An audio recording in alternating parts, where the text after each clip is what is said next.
বাবুল ইসলাম, মুর্শিদ আলী,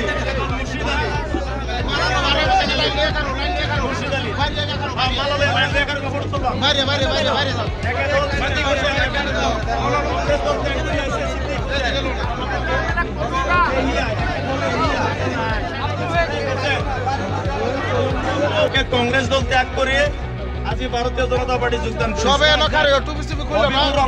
আব্দুল আজিজ, হবিবুর রহমান পিতা আব্দুল আজিজ, হবিবুর রহমান পিতা আব্দুল আজিজ।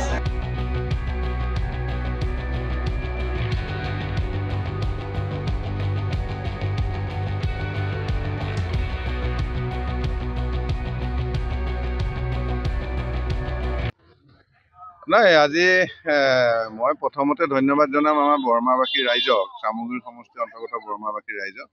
তেখেতসকলে যোৱাকালিও ইয়াত জইনিং হৈছিলে। মই আহিব পৰা নাছিলোঁ। আমাৰ স্থানীয় যিসকল বিজেপি এজিপিৰ নেতা আছিল তেখেতসকলে জইন কৰালে আৰু আজি আহিলোঁ। এতিয়া প্ৰায়তো সময়ো বহুত হৈছে। আপোনালোকে দেখাও পাইছে, আপোনালোক অলপ আগৰ পৰাই ইয়াত উপস্থিত আছে। আচলতে কথাটো হৈছে কি, মাইনৰিটি লোকসকলে বুজি পাইছে, মাইনৰিটি লোকসকলে স্বতঃস্ফূৰ্তভাৱে আহিছে এতিয়া বিজেপি কৰিবলৈ। তাৰ মূল কথা হৈছে তেখেতসকলে বুজি পাইছে যে তেখেতসকল আচলতে কিমান মানে প্ৰতাৰণা হ'ল আৰু তেখেতসকলে এতিয়া ক'ত থাকিব লাগে। ভাৰতৰ প্ৰধানমন্ত্ৰী নৰেন্দ্ৰ মোদী ডাঙৰীয়াই যি উন্নয়নৰ জোৱাৰ ভাৰতবৰ্ষত আনিছে, সেই প্ৰভাৱ আহি আজি আমাৰ চামগুৰি সমষ্টি বৰমাতো পাইছে। আৰু তেখেতৰ সবকা সাথ সবকা বিকাশ যিটো শ্লোগান নৰেন্দ্ৰ মোদী ডাঙৰীয়া, সেই শ্লোগানটো মানুহৰ হৃদয়ংগম কৰিছে। আৰু অসমৰ মুখ্যমন্ত্ৰী ডক্টৰ হিমন্ত বিশ্ব শৰ্মা ডাঙৰীয়াই সকলো শ্ৰেণীৰ ৰাইজক লৈ, হিন্দু হওক মুছলমান হওক, সকলোকে লৈ যি কাম কৰাৰ চিন্তা কৰি প্ৰায় 1 লাখতকৈ অধিক নিবনুৱাক চাকৰি দিলে নিকাভাৱে। তাত মুছলমান ভাই ভনীসকলেও বহুত চাকৰি পাইছে আৰু মহিলাসকলক আইনগত বহুত সুবিধা দিয়া হৈছে বিজেপি চৰকাৰখনে। আৰু লগতে আপোনাৰ অৰুণোদয়ৰ পৰা ধৰি বিভিন্ন আঁচনি পাইছে, কৃষকৰ আঁচনিৰ পৰা ধৰি বহুতখিনি পাইছে। শেহতীয়াকৈ মহিলাসকলক লাখপতি বাইদেউ বনাব গৈ আছে মুখ্যমন্ত্ৰীগৰাকীয়ে। এই গোটেইখিনি মিলি আচলতে মানুহখিনিয়ে বুজি পাইছে। আৰু চবতকৈ ডাঙৰ কথা কি, আমাৰ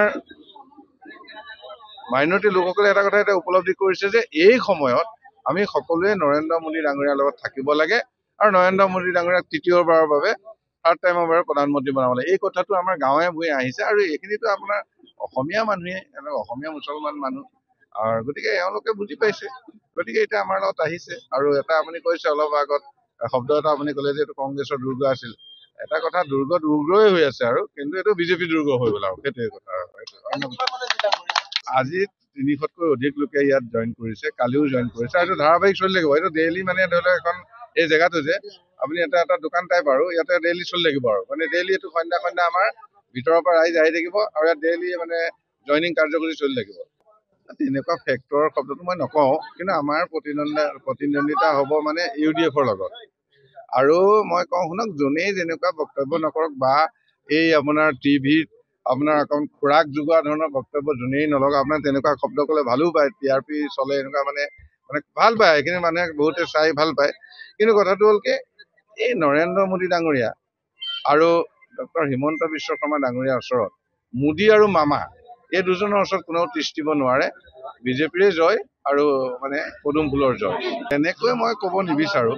তেওঁলোকৰ নীতি, তেওঁলোকৰ কথা। আৰু মই নাই মানে মই বিজেপি, এতিয়া মই কেণ্ডিডেট বিজেপিৰ। আৰু আমাৰ ৰকিবুল হুছেইন ডাঙৰীয়া তেখেতে নিজেও কেণ্ডিডেট। গতিকে সেইটো ক্ষেত্ৰত তেনেকৈ মই ভবা নাই। কিন্তু প্ৰদ্যুৎ বৰদলৈ ডাঙৰীয়ালৈ আমাৰ শুভেচ্ছা আছে। তেখেতে তেখেতৰ কাম কৰক, তেখেতৰ নীতিত কৰক। গতিকে তেখেতে যদি ভাল কাম কৰিছে ৰাইজে নিশ্চয় তেখেতক দিব, আৰু বিজেপিয়ে ভাল কৰিলে বিজেপিক নিশ্চয় ৰাইজে দিব। আহিব নগাঁৱলৈ মুখ্যমন্ত্ৰীগৰাকী আহিব, পীযুষ হাজৰিকা ডাঙৰীয়া আহিব,